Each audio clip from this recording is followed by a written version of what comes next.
Hello, hello, hello, bonjour tout le monde. Welcome to Poetry and Perspective with Placide Global Link. Thank you always for tuning in to Poetry and Perspective with Placide. It is always a pleasure to be in your audience and to talk to you about the issues that matter and also to link with other people from around the world and to hear their stories and to be inspired and to be motivated by them. For those of you who do not know me, I am Cindy Placide. I am a poet, author, advocate. I am from the beautiful Caribbean island of St. Lucia, and I advocate for autism, dwarfism, with particularly thanatophoric dysplasia, and mental health and suicide, domestic violence, and and I bring awareness to a host of other issues that affect humans on the whole. So my first I'm an author of 3 books. Why am I stammering? I'm an author of 3 books. Listen, I'm an author of 3 books. My first book is entitled When Life Stood in Silence. And this book was born out of grief and pain and loss. And I'm going to show it on the screen a little bit in a few minutes. And my second book is entitled A Mighty Calm. And my third book, What the Skies Told Me. All books can be found on my website, cindyplacide.com. So go check it out. And now I know we are a little bit late. So without further ado, let me introduce my guest. My guest is, he don't know how much he inspires me. And this is not our first encounter, but he is no other than Mr. Shaun Cain from the Stargazing Show. Okay, so please welcome Mr. Shaun Cain. Hi, Mr. Cain. Hello, Cindy. Thank you very much for having me. It's a You pleasure. are you are most welcome. I can tell you from the get-go that voice is just so captivating. It's just like, anybody who has that voice will be captivated by it. So how's everything going with you this afternoon? Well, it's not too bad. It's fine. It's Friday, so of course we're relaxing now. It's the weekend, start of the weekend. And there's not really much going on. As you know, I work in a school, so we're on holiday now in the UK. We're on summer break. That's for six Okay. weeks. So that should run all the way up to the 2nd of September. So that's when we go. Okay. So until then, it's time to relax. Oh, absolutely. Well, school has started over here in Georgia, so the kids are back in school. Yeah. So, Mr. Kane, please tell us a little bit about yourself. You're a very interesting man. Well, I don't know if I would quite say I'm interesting, but I am. My background is media and education. I Mm-hmm. started first of all in education. I taught because I'm from the Caribbean. I'm from Jamaica, so I taught in Jamaica. That's business, Mm-hmm. economics, that sort of thing. I taught for 1 year, and then I went into media, and I was a news producer as well as a sports producer. Mm-hmm. I also did news anchoring and sports anchoring. And then Mm-hmm. I decided that I wanted to. I started a marketing qualification that was with an organization in the UK. So I Mm-hmm. finished that. It was a postgraduate diploma in marketing. So I wanted to further that. And found a university that was offering a master's degree in marketing if you had that qualification. So I said, why Mm-hmm. not? I applied and they said, oh, yes, you're in. So I decided to emigrate to the UK to complete that degree. I did that and I kind of stayed on. Then I went into education and I became a lecturer in business. It was in a college, which is slightly different from what you call college in America, because college is, I would imagine, university education. Here, college Mm-hmm. is kind of in the middle. Or it's kind of it's like an alternative route whereby if you didn't want to do university or so and you wanted to just do a standalone course, then you could go to college and you could do that. Well, I taught in that region. It was not very organized to my liking, so I decided to move away from that. I went into just teaching high school, and that's kind of where I teach.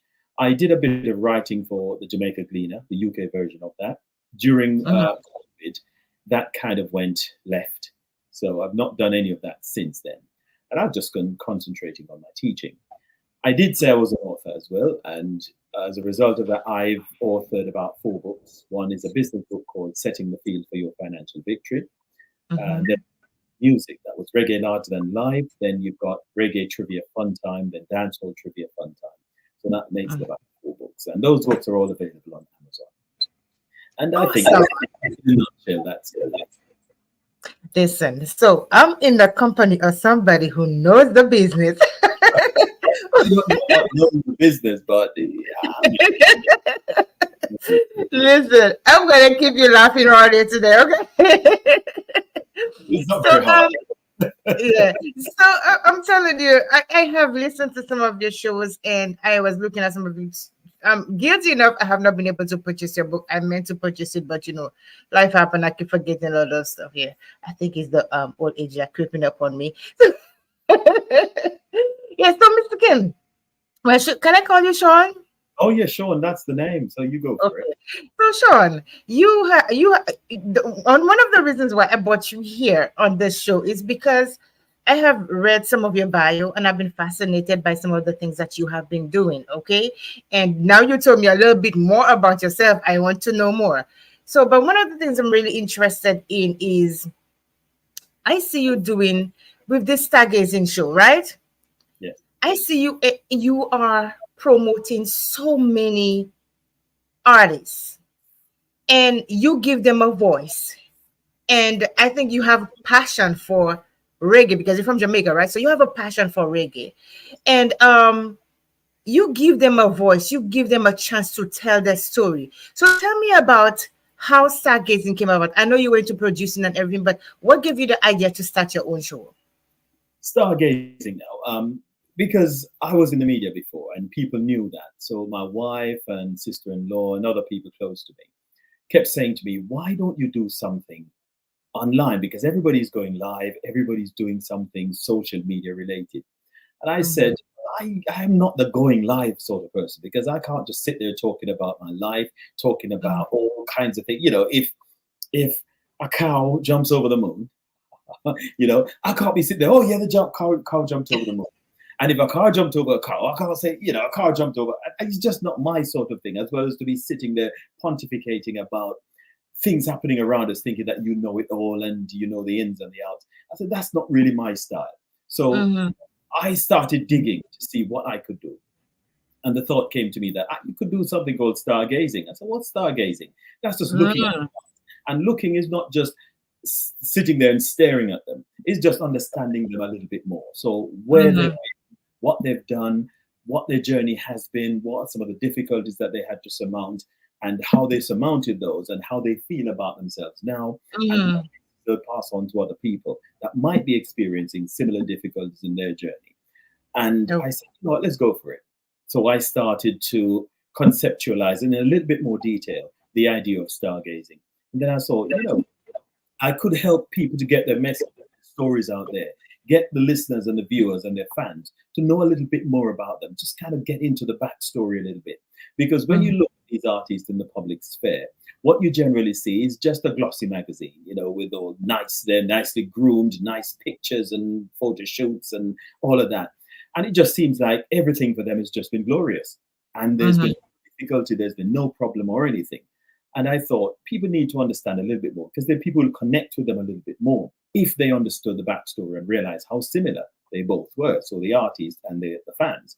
And so I decided to start the stargazing. And as a result of that, I kind of set up the show, went on to YouTube and I set up some graphics and things like those. And then I created like a structure for the show.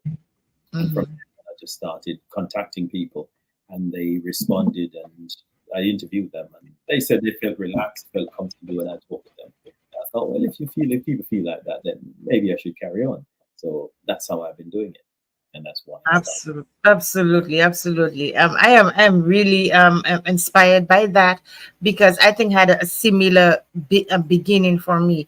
It wasn't anybody who asked me to go on. I think the reason why I came on that show to start this show, Poetry and Perspective with Placide, is because of the pain that I was going through, and we're going to talk about that a little bit when I when I came to your show. It was about the pain that I was going through at the time. I just wanted an outlet to be able to speak, you know. And so I started the show. I had it in the back burner for 3 years, and I didn't tell anybody about it. I was just sitting on it. And when everything got too much for me, I said, Cindy, this is the time. And I just got up one day and I said, I don't know what I was going to talk about, but I put on just a flyer. I learned to do everything myself because I wasn't good in any of graphics or anything. And I just learned to do everything myself. And I said, you are going to do that show. I could tell you the first show was a complete mess. Yeah, it's so funny you say that because when I look at my first shows, Cindy, I cringe. And I feel no, like I want to take them off because they're so different from how I do things now and how I feel about what I'm doing. And I thought, Yes. them I really cringe because I look so wet, I look so fresh, I look so not lacking in confidence, and Mm-hmm. just is not what I would say represents me now. But then somebody, Yes. leave them on because it shows the growth. But Yes. As I don't even want to look at that growth. the last time I was looking at it, I said, "Oh my goodness!" So Cringy. the thing is, as you get into the shows, you grow, you learn from where you are. You know, it's even hard for me now to go back and watch my shows. But when I go back and look, I learn. I see ways, places that I can improve, and I'm gonna. You've come a long way. I was really nervous when I started, so I could understand. But you are doing so well with your shows. You're doing so well. You know, a lot of people know about you that I didn't know about you. I try, Cindy. I try. I try Yes. to talk to people, and they seem to understand where I'm coming from. And I try Yes. to go a different place from where everybody else goes. Because most people they go for what they see on the glitzy magazine pictures or the glitzy pictures on the website. Mhm. And I try to dig a little bit deeper because I'm just trying to understand who are you? What has your journey been? What are some of the difficulties that you faced? How did you surmount those challenges to be who Mhm. you are now, to be still here? And I Mhm. think that's kind of what would resonate with a lot of people because they do experience difficulties themselves. And some people don't know what to do with them when they're in those difficult situations. As you mentioned before, in your time when you felt suicidal, you felt like you didn't want to Mhm. be here anymore, Mhm. you are still here. So, Yeah. what intrigues me is what brought you back from the brink of Mhm. disappearing. And Yes. Yes. I thought that if we have more stories like those in the public sphere and the public Mhm. domain, then more Mhm. people will have more options. Because when they listen to how you did it, they might think to themselves, I could do that too. Mhm. And then Yes. they might try it and it might work. So, see, Yes. to save one. And you never know what that person might turn out to be. Look at you now. You are here motivating, inspiring, all these things you're doing. You've written books which are helping people to Mhm. and helping people to grow, helping people to feel more confident about life and feel like, yes, they have got a right to be here and they've got a Mhm. place on earth. And they're just happy Yes. with their lives because of what you have said and what you've been through. So it's things like Absolutely. I want to share. And I'll tell you a little story. I remember talking to an artist, Yes. Fully Bad. When I finished that interview, Fully Bad said, boy, Shaun, I'm not going to lie. I'm telling you, I've done lots of interviews, but you brought me to some places where nobody else because not many people find out who you were. And he told me a little bit about some mishaps during his youthful days. And he did say that on the show. It wasn't after. He said it on the Mhm. before I closed off. Shaun, I'm not going to lie. I really enjoyed this interview because you took the time out to find out who I am and where I'm coming from. And it's things And like that's a beautiful thing, Shaun, because when they are in that public setting, or they, for example, they go to the big media stations, there are limited things that they can say. But when they come to small platforms like this, they feel relaxed. And I get the same feedbacks as well. People tell me, Cindy, when I come off your show, I feel like a burden has been lifted off me. I was so relaxed. I feel like that I can speak, and that's what we are here for, to make people feel, give them a space to be able to speak and to let the public know about not just the glitz and the glimmer you see, but there's a person with feelings, there's a person who goes through things just like us, trials and tribulations and hardship to get to where they are. yes, indeed. Yes. Oh my gosh. So how has some of your guests impacted you? What impact have they had on your life, on your view of certain things? Well, to take Fully Bad for start, the impact he had on me was don't worry about what you are not hearing in terms of feedback from people, because what you're doing, it's impacting people. He is feeling it, and he felt that show. He felt that I took him to another place. Another artist, AJ Brown, he's been around for a long time for an artist. I Mm-hmm. did an interview with him, and when he went during the interview, he said to me, "Sean, you know what? You're making these things sound so like they're way bigger than they really are." I said, "Well, Mm-hmm.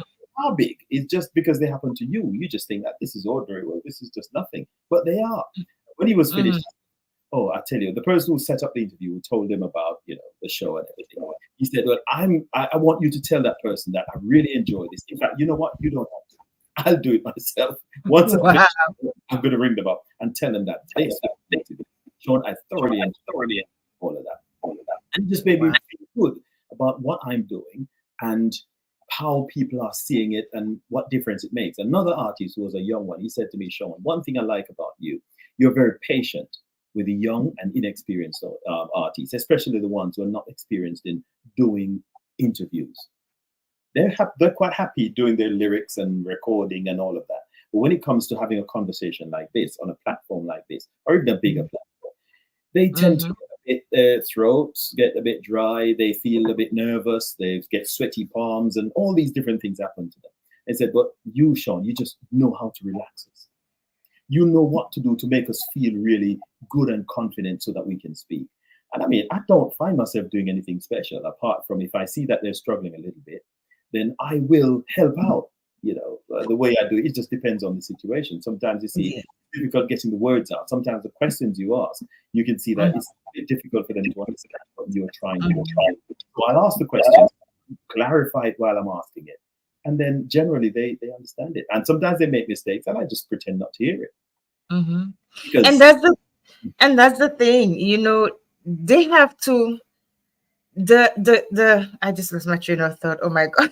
I no, hate it when that happens. I ask The questions, and even when they're not very confident about these questions, I clarify for them so they feel comfortable. Even if they make mistakes, grammatical errors or anything, well, let's have the conversation. Let's talk because I understand what you're saying. So I just totally ignore that. And because they realize I'm not giving any energy to that or any oxygen to that, they just don't give any oxygen to it either. And they feel comfortable. Absolutely. And that's what I'm about. And that's what makes it, if that's what makes it, the word I'm trying to use is not coming in my head, but that's what makes it all worthwhile, because the guests on the show are understanding that, okay, I'm not going to be scrutinized. I'm not going to be, it's just, I'm having a conversation with another person like myself who can relate to me, and I'm that's not, what I have found. sorry to talk over you, but I'm not judging anyone. And that's how I Exactly. don't judge them. And Yes. honestly, it is just my approach. When I'm Mm-hmm. finished, when I'm editing anything, if I see anything that probably needs a little bit tidying up or probably that doesn't make them, Mm-hmm. I'll cut that bit out if it fits everything. And as long as the show continues seamlessly, it will be fine. Nobody will know that that mistake was made because I cut that out. Mm-hmm. I'm not here to embarrass anybody. I am here Mm-hmm. to get your story out. I want to Exactly. create a platform where you can Mm-hmm. come to space, where you can come, you can speak, you can be yourself, and know that you'll not be judged. Awesome. So for those of you who are just tuning in, first of all, I'm sorry, I have not said hello to my viewers. I would like to say welcome to Poetry and Perspective with Placide. If you are just joining in, we're talking with the most talented, amazing, with the amazing voice, Mr. Shaun Cain. He's an author, he's a YouTuber, he's an educator by profession, right? And so he has a whole host of things underneath his belt. And one of our viewers, is it Al Henry? He said bigger from Yorkshire, UK. And we also have Larry Serrier watching, Nymphia Emmanuel watching, Jean Winston watching. Also, we have Cassie Jamari watching, and all those who I cannot see. Welcome to Poetry and Perspective with Placid. It is a pleasure to have you here. So we're talking to Shaun Cain. I want to show some of the guests, just to pull up his page and to show some of the guests that he's had on. I'm going to share my screen if that's okay with you, Shaun. Oh, Okay. definitely. Go for it. All right. So I went and I do a little digging about you, Shaun. These are all the cringy ones you're going to show. Digging, but it's just to show some of the guests that you've had on, okay? So here we go. Let me see. Share. All right, so that's you right here. So these are some of the guests that Shaun has had on. He's had Paul Patmore, right? You've had Juliet Schenk. Are you there with me still, Yes, Shaun? yes, I'm watching. Okay, so we had the veteran singer, is it Kashif Lando? Lindo, yes. Lindo, yes. We've had Kevin Lee. We also had Paul Hamilton, um, Glacia Robinson. Hmm. So you've had so many people on your show, and that's 1 month, 2 years. We've had, Chad Raddick Clark. Is it Al Johnson? Johnson, yes. Mhm. Yeah, we have DJ Grace. Oh my Yes. gosh, you've had so many Johnson artists. Double I. Jubilee, Hmm. the black. Oh my goodness. Oh, there I am. You've had me on your show, of course. Yeah, we I have the just great, noticed, right? yes. Hmm. We had Damien. Hmm. Bob, you've had so many amazing people on your show, and I could just go on and show the viewers, but I'm not going to go because there's so many of them, and you've been doing this for years now. Yes, So, since 2019. oh, that's amazing. That's amazing. So, what, Shaun? I know you've had many. I have know you've had many artists and many I would say our little celebrities on your show. Which one impacted you the most? You know what? They've all left a little mark, and they've all Mm, had a special place in my heart. But some of the mm, more standout shows and standout in the sense of how things went. I think one of them is Dr. Glacia Robinson. She had mhm, a really near-death experience. She was, mhm, for quite a few years, many people gave her over that she wouldn't survive, she would die. And she even had an out-of-body experience whereby she was in a mhm, hospital. And she spent many years in the hospital, by the way. And when she came on the show, she showed me a picture of a sort of a pouch-looking thing, but a big enough plastic pouch, see-through, and it had mhm. tablets and bottles and boxes and all of that. She said those were the tablets that and medication she got from her doctors, and they just couldn't find what was wrong with her. And What? when we were talking, I was asking questions because I was kind of feeling what was going on here, and I got really into it. And while I was talking to her, I was asking questions. She said when she had an out of body experience, which was while she was in the hospital, she died. That's what she said.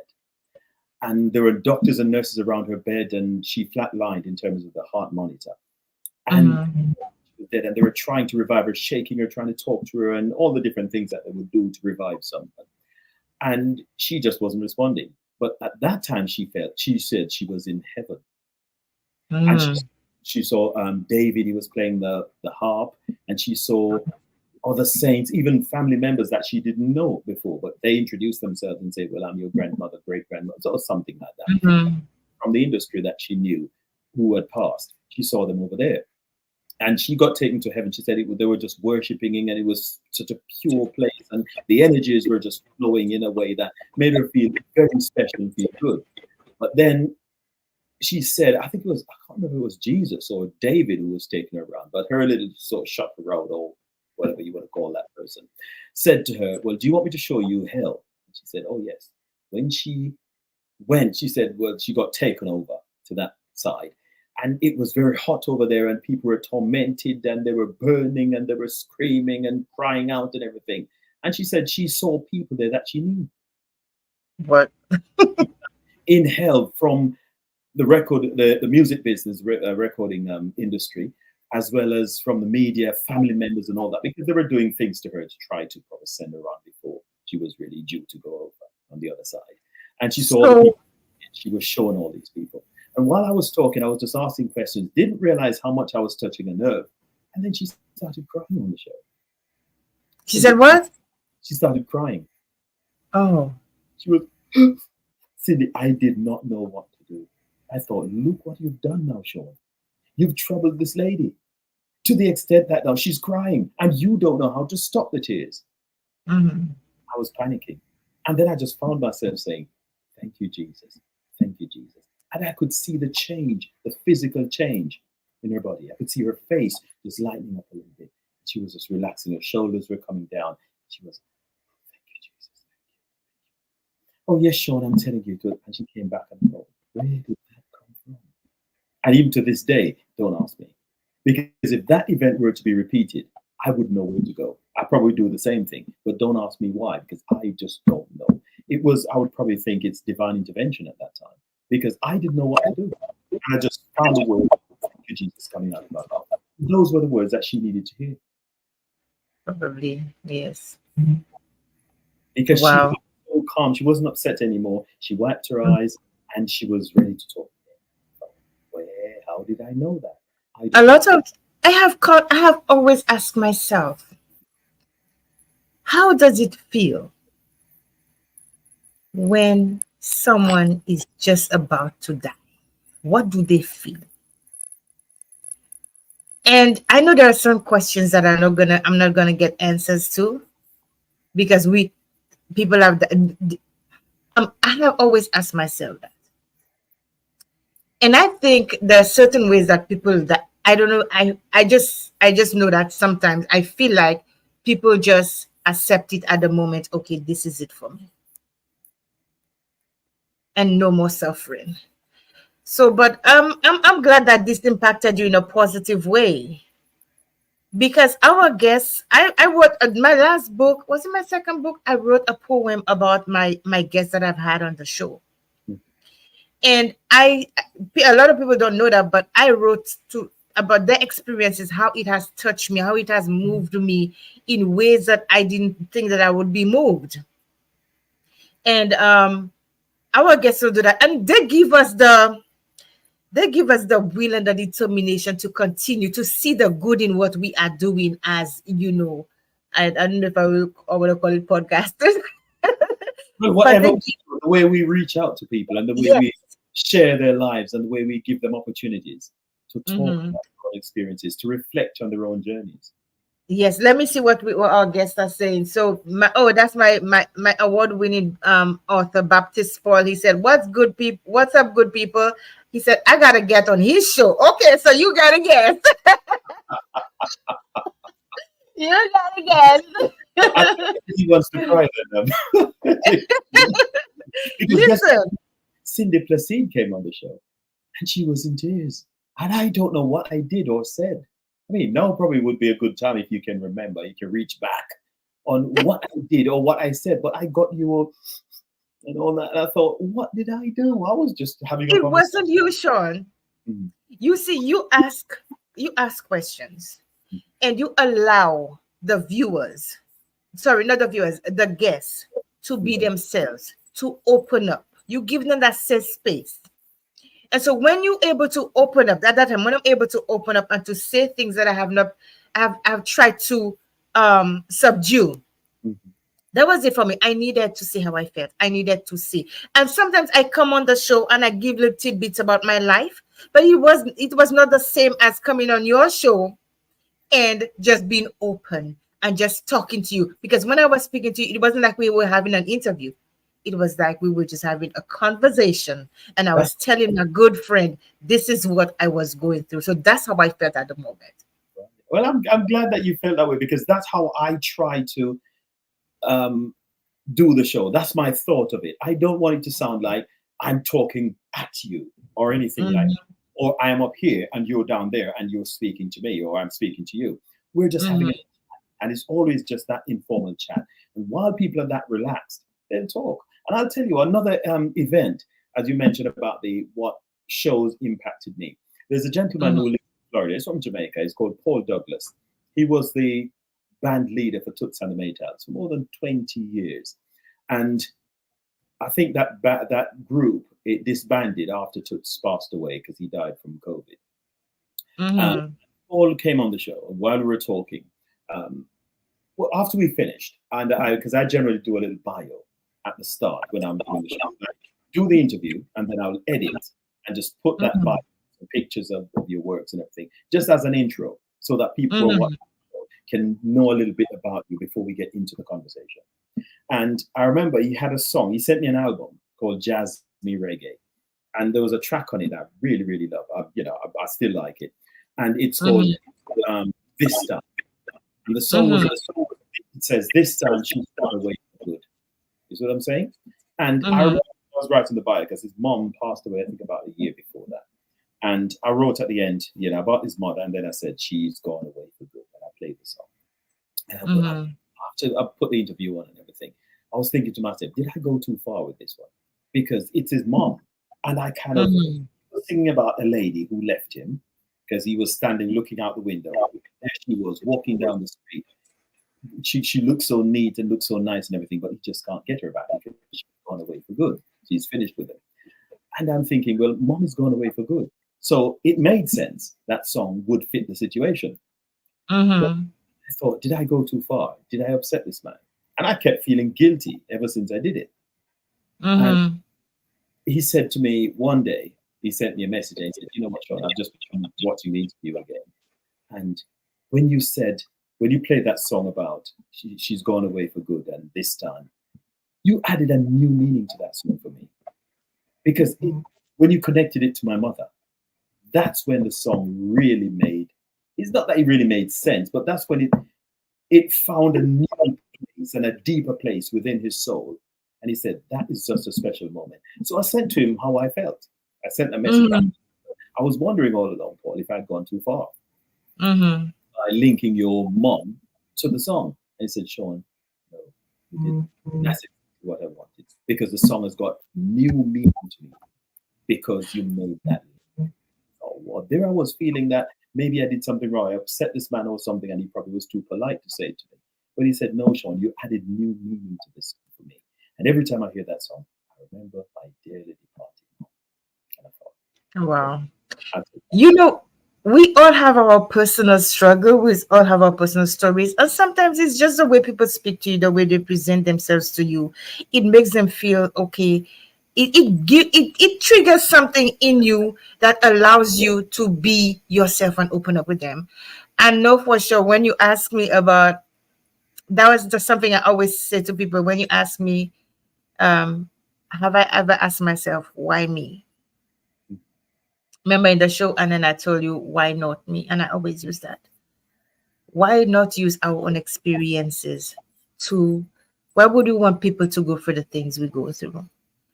We have a platform, Shaun, where we can change lives and empower somebody. It could be that that moment somebody's trying to just really think of negative thoughts to change their life, and because you give them that little opportunity, that could be a roadmap for them to grow in ways they never thought they would.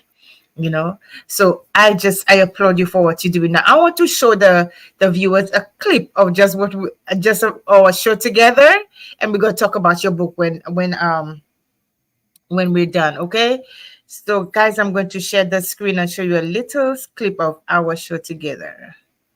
All right, let me see if I can. I'm still working on this now. Okay.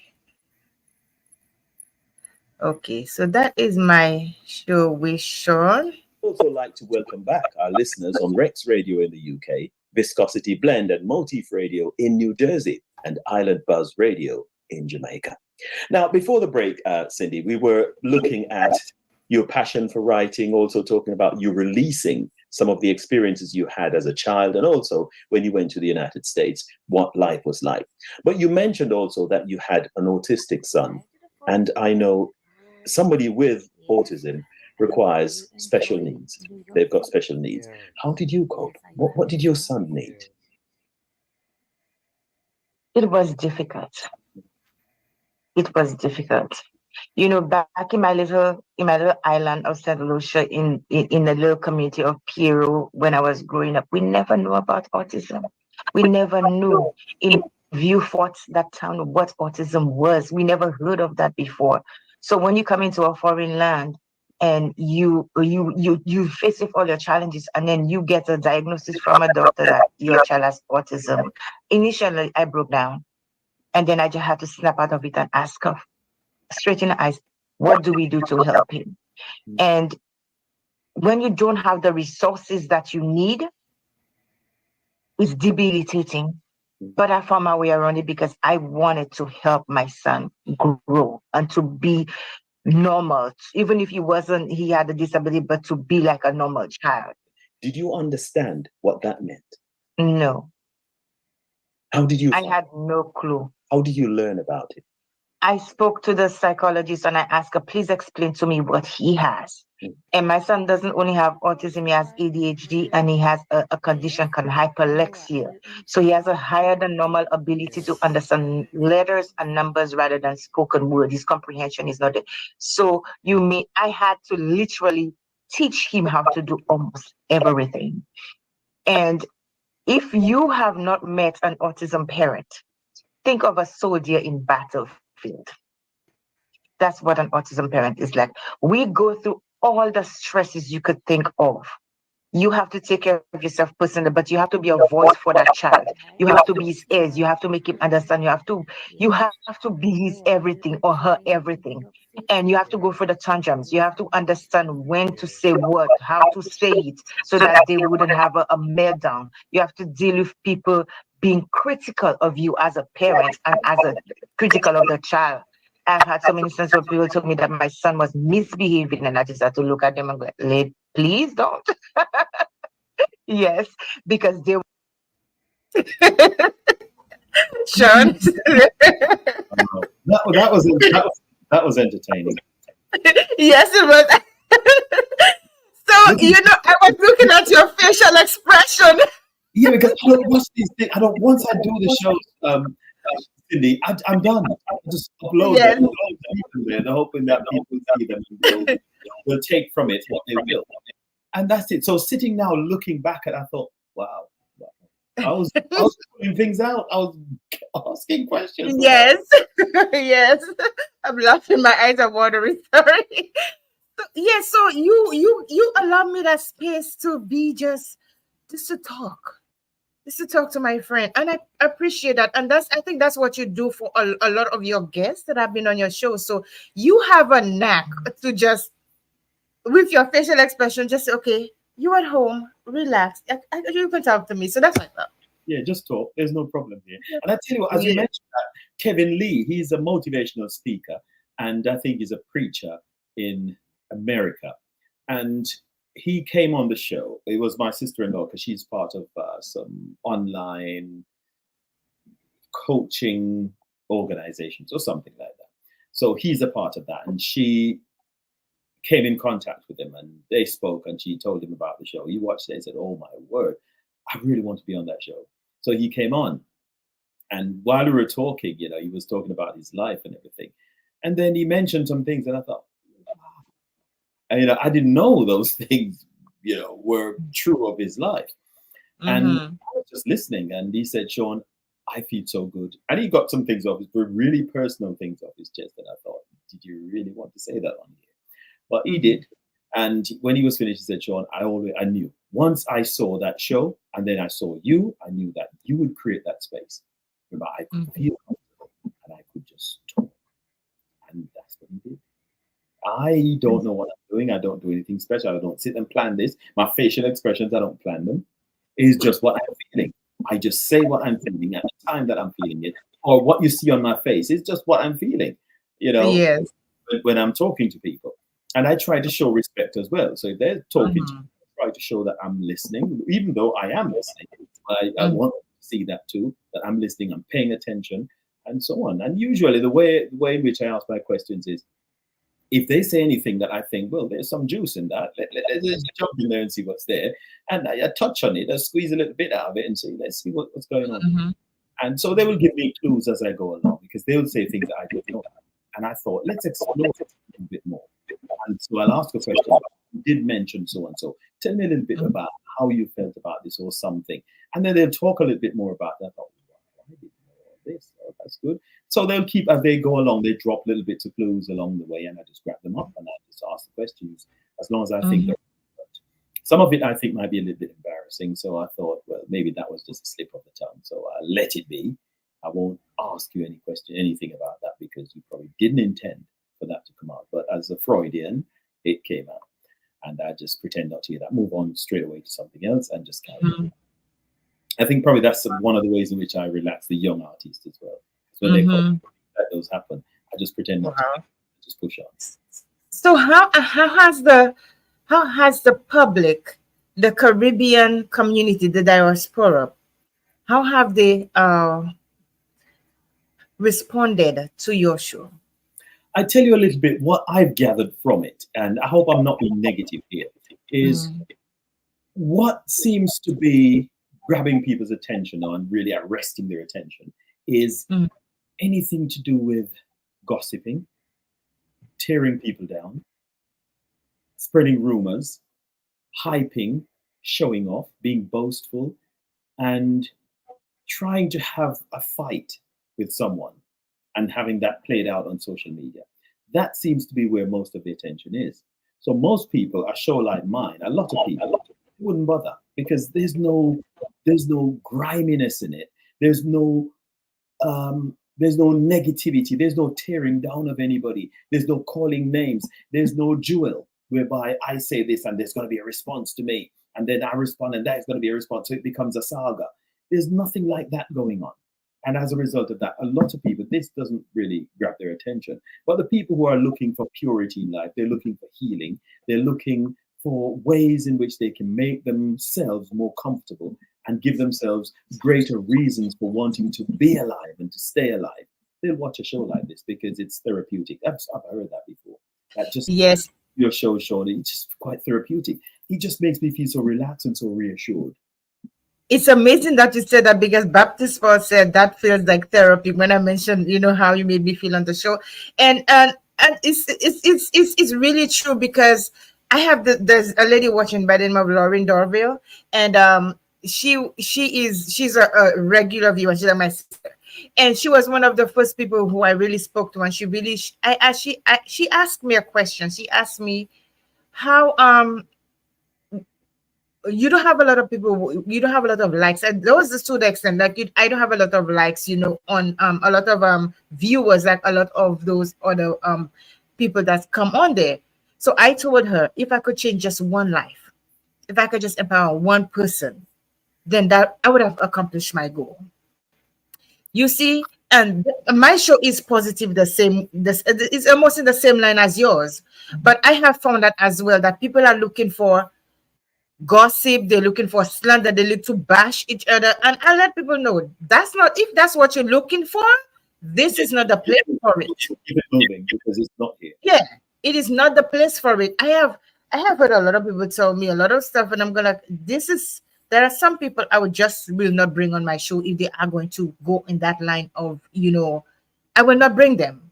I want people to empower, because the world is already as crazy as it is. We don't have to follow the trend. We have to find ways to help people heal people, help people cope with the problems that the everyday life throws at them. And I think that is really, really important. So people like us, we making a difference. Yeah, we're making a difference, and we're in the minority because people are not Yes. looking to make a difference now. People are looking for views, they're looking for likes, and they're looking for shares and things like those. But the content that you have to present to get those things, you'd have to tear people down. And if you Yeah. listen, especially dancehall music nowadays, reggae is pure because reggae is still about love, it's about peace, respect for each other.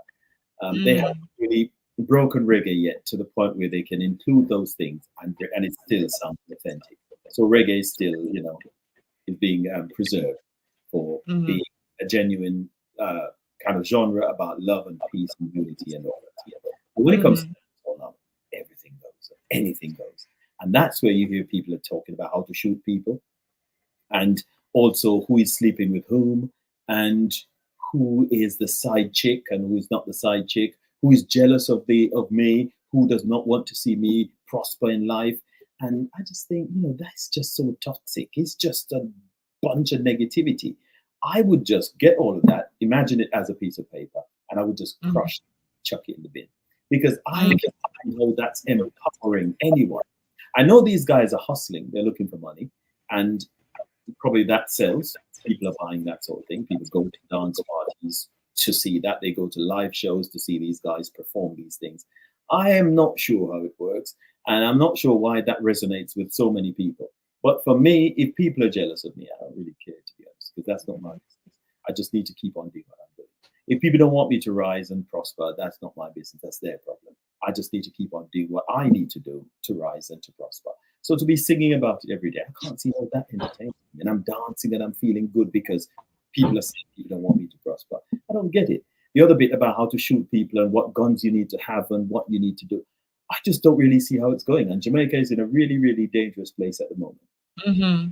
Everybody's shooting everybody. Everybody's an enemy. You can't say anything about anyone. Tomorrow you're dead, or tomorrow your auntie's dead, your uncle is dead, your mom is dead. Mm-hmm. I mean, some people seem to be happy to be living in a space like that. I mean, how comfortable can I be in a space like that? No, it might be you tomorrow that they're going to turn their guns at. So Yes. we don't promote that kind of culture. We just try to uplift our people, build our people up. When they're doing positive things, talk about those positive things so that they can grow. And while they grow, I know that if one person grows, that person will help somebody else to grow. If it Absolutely. Absolutely. help me to grow, I'm not saying Mhm. that's what it's for. Yes. If that person can find success in one way or another, that success will be shared. It's like what we call the multiplier effect. That will be shared in the sense that if they make money, they will send their children to, say, university. They pay the fees, they Mm-hmm. paid from that. And the admin people, all the people who are part of that university, they get paid from that. As well as that same child is going to become qualified so that they'll be of, there's a poem that we did in Jamaica. It says something, I remember the line I'm trying to remember. It says, be of some occupation, be of some value to your nation. So that child waiting from university will be of some occupation because they would have had some qualification and had some knowledge. Mm-hmm. And they would have been some value to their nation because either they're a doctor or a lawyer or they are doing whatever, carpentry, whatever they're doing. That is helping to put a roof on somebody's house, right? If they're a doctor, Absolutely. save a life. So Absolutely. lift and build our people. It trickles down. Other people will benefit from this. And that's what Mm-hmm. I promote. That's what I'm trying to build. Just merriment, build people who are resilient and people who are prepared to forge a formula for their lives so that they know where to put their feet to get towards success. And that's what I'm doing. So I'm trying to get people on the show who have And had successes in their lives and they can share with people how they came to those successes. And people can probably take absolutely. out of those Abs- stories. I could use that to fashion out my own formula. yes, absolutely. So your name is stargazing. So you're looking for the stars. Okay. And I call myself Poetry Perspective. But my logo for my show is let your voice be heard. And it is to promote the people. I call them my resilient risers or my risers and prosperity builders. Even in our words and our actions, it has to be positive. Like what Lauren said, positiveness is always the best way to go. It has to be positive. It has to be inspiring. We cannot be in the group, follow the group that is going all against our moral standards. I would put it. Just basically ripping Just out to, ripping exactly. I We can't say have to be different. And Shaun, you and I, we are of the older generation, okay? oh, yes, So we are. yes, We're of a so we have age. a different set of standards, than the young people. And so we need to be able to keep instilling that in the younger generation. In some, even the people in our group, they have conformed themselves to these things as well. So we cannot we cannot let these things die. We cannot let those morals, we cannot let it die. So we have to do our part to Definitely. continue Because uplifting, upbuilding. yeah, sorry to be talking to you. But if No you put problem. negative, one day it's going to impact you. Because if you do music that creates a whole generation of Billy the Kid and sharpshooters and snipers, one day that gun is going to impact you. Whether it's your child that they're going to hurt, or it's a member of your family, or maybe you. Because once you create that energy, or you help to promote that energy, it will be out there flying free. And who knows where that energy is going to end up and how it's going to hurt, who is going to harm. It might harm you as well. But one thing I've noticed though is that the artists, I've had artists on the show who their kind of music is just what I'm talking about now. And we go somewhere else. We go somewhere else. Because I am not going to give them that opportunity to expound on the negativity that they've been putting out there. They're not going to build that. They're not going to expand on that. So what I And do, if you look deeper, without cutting it short, if you look deeper into these people, you find that sometimes it's just for them to just get ahead. it's Just just for them hustle. to, That's what I call it. It's yeah, hustle. just to hustle. They're just to Yeah. hustle. They do this kind of music just to make some money, and then they can go to their families, and that's it. And they're not really thinking about the impact that this is having, because people, when they hear things, they live a lot of these things. And as you said earlier, you alluded to the fact that we're of a certain age, so we're kind of already made. We know who we are in terms of our identity. So when we hear certain kind of music, we know that's ours, and that will not impact us. It will not influence us, because we just don't. Because sometimes I try to, because I do a radio show as well on it's about 3 or 4 stations. Well, one, I do it on one station, there is broadcast on the others. I call it Stargazing with Shaun, the musical side. It comes on morning on the station called Rex Radio. It's also on a station called, Motif Radio. There's one called Viscosity Blend, and those are in New York. They're online stations. There's also another online station called Richie B Radio, and that's in Jamaica. And I sort of do the music on there, on that show. Sometimes I go on YouTube. I'm just trying to see what's new, and I might play about 100 videos, and I can only think of one song that I'm going to buy. I'm going to go to iTunes and I'll download that for my collection. Only one, because they're all about degrading women, what they're going to do to women, and how they're going to this and that, and Yes. who they're going to shoot, and how they're going to shoot them, and where the blood is going to flow, and where the marrow is going to be, and what's going to be on the wall, and who's going to wipe this off. And I just think, wow, so much love is in this. They talk of them who doesn't want to see them rise, and this boy doesn't want to see them rise, this girl doesn't want to see them prosper, and this girl is standing in their way and putting hurdles in their ways. And I just think, how is that helping anyone? We've got so many social problems that we need to be sorted out in terms of, especially the value system of people nowadays. No love, just they'll see you die. Let's say there's an accident along the road and you're involved in it and you're injured. They'll let you bleed to death. First thing they'll do, they pull up the phone.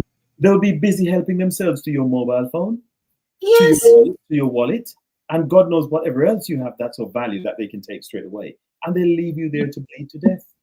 Because these implements and gadgets are more important and valuable to them than a life. And that's where we are. And these are things that we need to be talking about. Even as artists, they need to be talking about that. Inculcate some values in the younger generation, the youth. But they're not doing that. They are just keep on, if I say, embedding more of the same trash that we've been talking about, of the negative. This one, you get a woman, and this is what you're going to do with her. You're going to ram this and juke that, and you just think, so much for chivalry, eh? You're right. So I mean, there's so much that we can talk of, but we can do as much as we can, and hope that it's going to touch some hearts, it's going to change some minds, and inspire people to do differently. That's so how I see yeah. it. If So my role let's do anything else, I can't do it, and I would put my hand up and say, well, I'm not fit for this. I'm not the best person for this. So you might want to look, because they'll find plenty of options, because there are lots of bloggers on the social media, in the social media space. I've literally heard people say, oh, I'm going to listen to that show because there's a lot of gossip. It's juicy, they're talking about that. I'm going like, okay, no problem. To each his own. Yeah. And it doesn't faze me not one bit, because I always believe, Shaun, the person who's meant to hear my message is going to stay on my life. Is going to be on the life and stay and stick to it. The person that my message is meant for. And if it's not meant for them, if it's not for them, they're going to leave. And it wouldn't faze me not one bit. As long as you deliver, because that's your role. Yep. Just deliver the message. It doesn't matter who's picking up whatever you're saying. Just deliver. At least you can say wherever your inspiration comes from. That you know what, I've put the message out there. I've done my bit. You're the chef. You just cook the food. Make sure it tastes good. It's well done. All of that. You share it out. Whoever wants to eat. That's it. That's right. My job is cooking. Absolutely. I'm serving. I've cooked and I've served. Your job is to eat or not to eat. Whatever you do, you've done your job. Yeah, absolutely. Okay, so let's go to your book now. We got to your book. So you have written 4 books. Now, before we continue, for those of you who just joined us, we're talking to, the amazing Shaun Cain. He's an author, he's a YouTuber, he's also into the education field, and he has written 4 books. His show is Stargazing with Shaun. If you want to go check that out, it has been going on the screen, so you could go ahead and check that out. Okay, Stargazing with Shaun Cain. Okay, so go check that out. I'm telling you, you're gonna learn so much. You're gonna see some very inspiring interviews, and you're going to see Shaun with different facial expressions, which I You see that? You make it sound as though I've got a bank of these things, you know? oh And I'm yes, you do. You're gonna feel telling the you, yeah. So I tell suppose us it about your book. Go ahead. Tell us about your book. Right, so the books, I've written 4 of these books, right? So I'm just going to put them up. I don't know if you can see all of them. So that's them here. So yeah, 4 of Okay, let me see if I can pull it up without you showing all of the books because I them. think I was yeah. There we go. You've got those, right. So I've done Setting the Field for Your Financial Victory. That's this one. It was written against the backdrop of the World Cup that was hosted in the Caribbean in 2007. The idea was just to encourage people to use the things that they have naturally available at their disposal. Turn those into, Mhm, so whatever you want to sell, if it's your cuisine, if it's your passion, whatever the case is, just provide. mhm, And I did that. I interviewed some of the West Indies greats, um, mhm, people like, let's see who we've got in here. Right, I've spoken to from Antigua. It's Vivian, mhm, it's Richie Richardson and Courtney Ambrose. mhm, So I interviewed them as well as a gentleman called Fazia Mohammed. I think he's from Trinidad. I think so. mhm, And they gave some really, really beautiful stories about their journeys as sports people in whatever way. mhm, I also gave the ideas as what people could do to make money from the tournament. Just simple business concepts, profit, loss, marketing, what those mean, how you could do them, and things like that. mhm, Yes, that's the one. And mhm, the idea was just to encourage people to use the opportunity because it was a chance of a lifetime, really. The World Cup cricket tournament taking place in the Caribbean. So many tourists from all over the world were visiting the Caribbean at that time. Just share your cuisine with them, make some money out of the tournament because money mhm, was being used there. A lot of money was brought to the shores of the Caribbean. Make sure you get some. mhm. That's the idea of it. I need to revise it, and I keep saying that, but I've not done anything towards it. And but Okay. there's work to be done. So I just need to make it a general business book that people can look at ways in which they can seize ideas and Mhm, they can use those to improve their own financial circumstances. So that mhm, the Setting the Field for Your Financial Victory is still available. As you see, Sydney brought it up. It's on Amazon. So it's still available if people want to have a look. The cricket bit, if you're a cricket fan, you will enjoy the cricket additions in there on the content. But the tournament, that's all gone now. So you can forget that bit. And that was kind of one of the mistakes, the dating of it. But I was quite mhm. enthusiastic at the time about it. The idea came to me at 2000, I think it was 2007 ways of making money from the tournament. Didn't get that Okay. far. That's a lot. I changed the name to be just ways of cashing. So I'm looking to improve that on that to revise it so that it's not dated and it's not linked just to cricket, linked to other things as well. Okay. That's that one then. And then I moved on now to music because I Okay. really find that I always ask people questions about who's the singer for this song, who wrote it, what was the highest charting position, and they're always fascinated with that. They're always, I don't, who Mhm, did don't say anything. Let me try and remember. And they go back through the annals of their lives. And they think, I remember I was doing that. I was in third form at the time, and it was that. Oh, yeah, that was so and so. I thought, mhm. but I really take them back into. I got I, them. I know I really enjoyed the question when you asked me. I didn't think about that. So it's quite engaging, and so because that's this book here, Reggae Larger Than Life. And I thought, quite engaging here, and so I put that out there. This is currently available on Amazon as well. I've done quite a few interviews and everything. I just need to sort of, do some more ones, just keep it going, that sort of thing. When I did that book, a gentleman who was from the UK, he had a look at it, just had a look at it, not anything he wrote down. This is very Jamaica centric. And I thought, never thought of it like that, because my understanding of reggae was from a Jamaican perspective, because I was brought up. Mm-hmm. But then, of course, there's a massive reggae scene in the UK with Lovers Rock and all of that kind of. And he said, very Jamaica centric. And I looked at it and I thought, you know what, he's right. Very Jamaica centric. But then at the time, that was where my thinking was, not because I wanted it to be Jamaica centric, but because that was my experience at the time. So I decided that I would do another one, which is called Reggae Trivia. And I went and I wrote this one now called Reggae Trivia Fun Time, the ultimate reggae music trivia book. And I made that a bit more British centric. So that's this one. So I made it a little British centric. So it had English questions in there. And people thought, well, okay, yeah, that's a lot better. It represented them a little bit more. And I carried on like that. And that was the idea, just to make sure that people from other parts of the world could relate to it.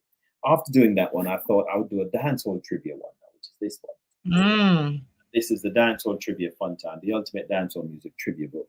And it's just purely about dancehall music. And it's quite attractive inside if you have a look. Design, the inside, and so forth. Wow, okay. So go ahead and grab your copy of that. It's available from Amazon. So that's the Reggae Trivia Fun Time. That's on the screen there. And it's available from Amazon. Just go and get your copy. Enjoy reggae. Because what it does, a book like this, it takes you behind the scenes. It talks a little bit more, not just about the name of the song or so, but like songwriters. Very rarely people talk about those things. You hear a song being played on the radio, they just tell you that this is the artist singing this song or performing the song is this or that. You hardly hear anything about the songwriters. You hardly hear anything about the producers. And so I thought we need to bring those to the fore, because the producers, they do a big job.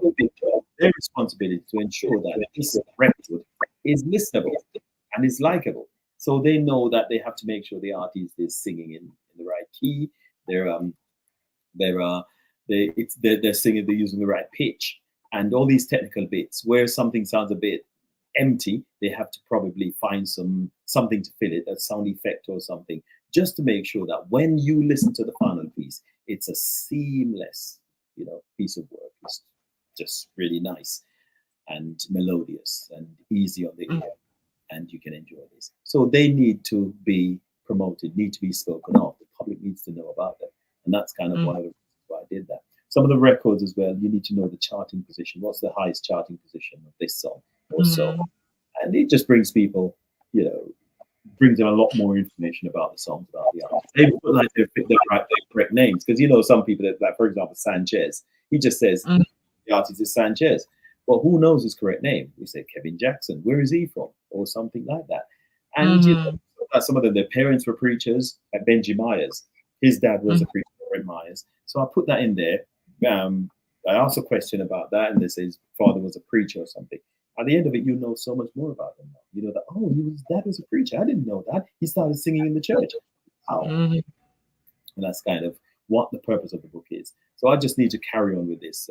There's lots and lots of new music since these were done, and we just need to update these now and come up with new ones to keep it. That's amazing. I need to get all of them. I'm gonna get all of them. Yes, because I was really excited when you read that those the questions. I'm like, oh my gosh, I didn't even know that. It's important that we know the background of of this the music, and most importantly, I always say, it doesn't take one person to build it, to make something happen. It takes a team. And I know you've heard that our St. Lucian Julian Alfred, she won gold in the in the Olympics, and I know a lot of people were really hyping us up. Well, that's really good for St. Lucia, because we won our first ever gold. Jamaica has been winning all the gold. Okay. They didn't do so well this Olympics, though. I know. Yeah. So congratulations to all of the to Julian Alfred and all of the St. Lucian athletes and other athletes who did well. Our Caribbean islands, we had been really well in the Olympics, actually. Yeah, and I want to congratulate all of them. But I was about to say that it takes more than just the person to make things happen, because everyone needs to every athlete there's a trainer. Okay. and there are people who are going to be pushing you on. So it takes a team to make things work out better, you know. And I know during the Olympics they were really like, everybody was like, you say bigging up Julian Alfred, and I had to find a little clip that was online and big up the trainer who started training with her. And I know that man because when I used to run sports at Mindo Philip Park, I know him. So I'm going like, she did not come about just by herself. It took someone else. So the same way with music, it did that person didn't come about just it had to take somebody to discover them and help them grow so that they could get to where they were. So I think that's really important. And you And mentioned one. before you move on, as mentioned, I remember watching a documentary, and it was about Usain Bolt, and I think the guy who was training, I think it was Glenn Mills, and you could see some things that Glenn was doing with Usain, and Usain didn't want to do them because these things are painful, they're hard, and it's not training, and it's just boring, and it's just everything. And he was like, "Of course, do I have to do this? Yes, you have to keep on doing that." And he said, "Of course, how much more did I need to do? Oh, let me see, you got 50 more of that. Of course, 50. Oh, so do you want 100? Oh, no, sorry." I just see, wow. And look what the result has been. Yes. World record over 100, over 200, and I think the 4x1 relays as well. So it did work, and now he's still alive over 100 meters. Absolutely. He's a few months or a few years of he's reaping the benefits right now, you know? Clearly still getting lots of residual income, if we call it that, Yes. because he's still, his, merchandise, and he's still got his contact with Kuma, and he does advertising on TV all the time, and he's got lots of investment building properties in Jamaica and everything. It's worked for him. Yeah. So Shaun, now I have you on the show. People are going to be calling you for them to come on your show. So you gotta get ready. That's fine. They're welcome as long as they've got the story. Because I've always said that as long Yeah. as you've got the story, because you've impacted humanity in such a special way that you've got the story to tell. It's not for everybody because some people, Exactly. and if you've got the history of going around shooting people and all of that, I'm not sure that there's anything in that. I know I generally go somewhere else, but you have to give something to work with. If you haven't got, what am I going to say? Because I will not encourage people to shoot people, and I will not talk to anybody about how you go about shooting people or telling people how to do it. I'm not interested. So as long as you got something that will impact humanity, or has impacted humanity in a significant way, let's talk about it. You don't have to be just a doctor. You could be anybody. You could even be an undertaker, because the gentleman Paul Patmore that I spoke with, he's an undertaker, and he talked to me about how he's brought healing and reassurance to lots of people. Because he said when people, lose loved ones, sometimes they come to him crying, and it's not because they lose a loved one; it's because they're looking at the expense. How lay this one to rest? I don't have the first blood, and Of the expense? yeah, and that's why they're crying, because they haven't got the money to bury their loved one, and that's why they're there at his feet, saying, I don't know what to do. Listen, we can work through this, and helps them through it. So I've spoken to just about anybody you can think of. So undertakers, sports people. I've spoken to this guy. He's a part of Jamaica's bobsled team. He's called Nimroy Turgot, and he told me about how he was catching crabs in the swampy marshes in St. Thomas, Jamaica, and he was just inches away from a crocodile. What? This big thing was just swimming down, coming towards him. And he went for a crab. And there's a nice crab, pretty crab right close to it. And he grabbed that crab and somebody said, "Take out, get out of the water." As he got out, there's just this massive crocodile. What? I escaped that one. So a lot of heroic stories we've heard. And I tell you, a lot of people have been through a lot. We have not even touched the surface. We have not even touched the surface. I tell you, I had this young lady on my show last night, and I call her my warrior queen. And I know there are a lot of warrior queens out there. And then this lady, I think she's watching tonight. Yeah, she's watching. And she has battled cervical cancer. She went through treatment and everything. And the cancer came back. And so she has a hell of a story. And I think this is somebody you may want to look into. yeah, well, listen, as long as they've got a story, they've got something they want to talk about, and it's something that will help humanity, because people are still struggling with cancer. There are people probably not probably right now. People are still they've been given a date or been given time as to when it will all be over, and they are trying to come to terms with the fact that, well, I'll be saying goodbye very soon, and all of that. If they watch this, that could probably give them some hope. Some people do. Yeah, sure. And this is what I've been saying to myself, and I've been saying to different, people who have, let's interchange, because your viewers may not be my viewers, and more people need to hear those stories so that we could reach more people, and it could be more impactful on people. So I say to people, I first of all, I want to say thank you to my good friend Rupiti from Oh, yes, Scotland. yes, yes, Yes. Yeah, actually speaking a little bit, we have to give him his part because he was the one who linked us together, And yes, so Wayne Horshaw linked me and Rupiti linked you and I together. yes. Yeah. So I was saying that that we could just we could shoot each other not everybody but shoot each other some inspiring stories so that more people around the world can get to know what's, because I'm telling, I had a lady on here it was a year and a half ago, I think, and that lady, believe it or not, she was in a domestic violence situation where her partner, Mhm. while she was asleep, beat her down with a hammer to the point where she lost one of her eyes. Yes, Shaun. I'm telling you, I have had some really amazing guests on this show. And I think more people need to hear those stories. More people need to understand that, I may be going through some stuff, but maybe let me get some inspiration from just that story that I heard. Mhm. So I Yeah, think that's domestic gonna be violence is a really serious issue, and it's not going anywhere, yes. regardless of the laws against it, regardless of campaigns against it, regardless of people sensitizing others about it. It is still hanging on because, of course, it's based on emotions and or it's probably jealousy sometimes, and all sorts of things.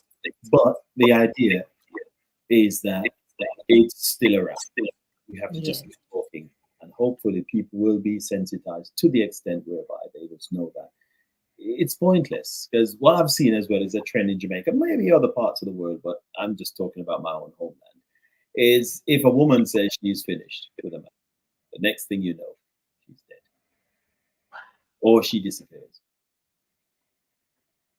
People are people, and they own themselves. Nobody owns anyone. You might be married to somebody, but that's a contract you sign, and of course there are certain terms and conditions that you keep. But if one person wants out, I mean, you can ask if you think that, well, I don't want you to leave yet, or try to persuade them to stay. But if they've made their minds up, just let it be. Let them go. Absolutely. You don't have to kill people. You don't have to do anything. You might have invested a lot, but just got to move on. Wow. That is serious. It is. You just once they say they're out, it's done. A friend They're of mine, done. I had a friend of mine. She passed away quite a few years ago. She was in a relationship, and I think she told the other person that she was sort of moving on, that she was finished. And the next thing, they couldn't find her. The following day, nobody knew where she was. He was looking for her too, and then they found her strangled in a canal. And it's a canal where a crocodile was known to frequent. She was found face down. So, and well, nobody got into trouble for it, but we all suspect who might have done it. And apparently, she was thrown there. The body was thrown there with the hope that the crocodile Eat her up. will hide that secret. But I don't know if it didn't who got to it first. If it was the people who discovered her, or the crocodile wasn't interested, or it was somewhere else. I don't know, but it didn't quite happen that way. So The crocodile said, I'm not messing with that evidence. yeah, I'm leaving that, leave that. But even though it didn't mess with it, that evidence didn't get them anywhere. Anywhere. Yes. Nobody was Wow. brought to justice. Nobody was convicted for it. But I'm just trying to show you how far people will go when they're feeling enraged because of a relationship that's coming to an end. They will do anything they can just to try to hurt the person. just so that the parting is not done in a way that that person can preserve themselves, preserve their lives. They feel that they should end it. Because if I can't get you and can't have you, nobody else will. Nobody else will. Yeah. That's on. Me, I'm single. I'll be staying single for a little bit.